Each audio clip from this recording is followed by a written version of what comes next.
Imagine standing inside a busy international airport. One traveler exchanges dollars for yen. Another exchanges euros for dollars. Another needs pesos. It is a whirlwind of global currency. Have you ever wondered who is standing on the other side of every one of these transactions?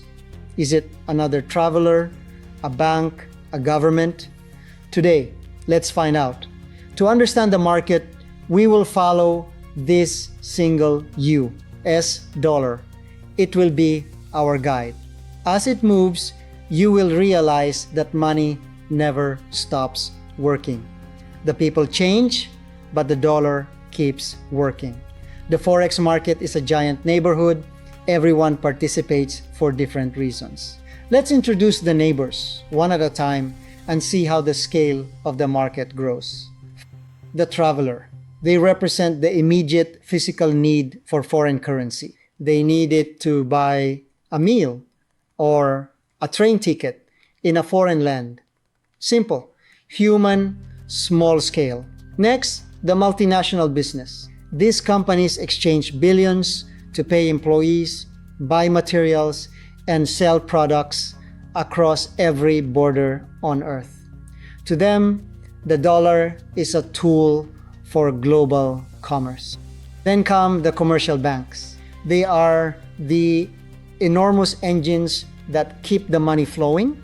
They facilitate these trades for their clients, moving trillions of dollars every single day. At the highest level, we find central banks and governments. They participate to help maintain the stability of their country's financial system and currency. They ensure the character dollar remains a reliable store of value. And then there is the retail trader. That is you. Retail traders are an important part of today's Forex market, but they represent only one small piece of a much larger global financial system. Remember this, currencies don't wait for traders. Traders simply participate in a market that already exists. The market exists because the world must exchange currencies to function. Imagine a giant neighborhood. Some neighbors borrow sugar, some lend it. Some own the grocery stores, others own the bakeries. Everyone has different reasons, but the system survives because of all of them. The Forex market works the same way, from a company importing cars to a student paying tuition overseas, or a retiree living in a sunny foreign land. Everything you consume has likely been touched by this market.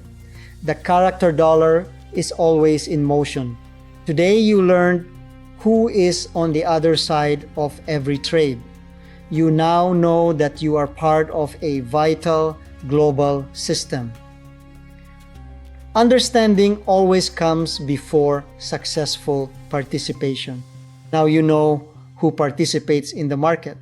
But what makes one currency become stronger while another becomes weaker? We will discover that together in Lesson 4. I'll see you in Lesson 4.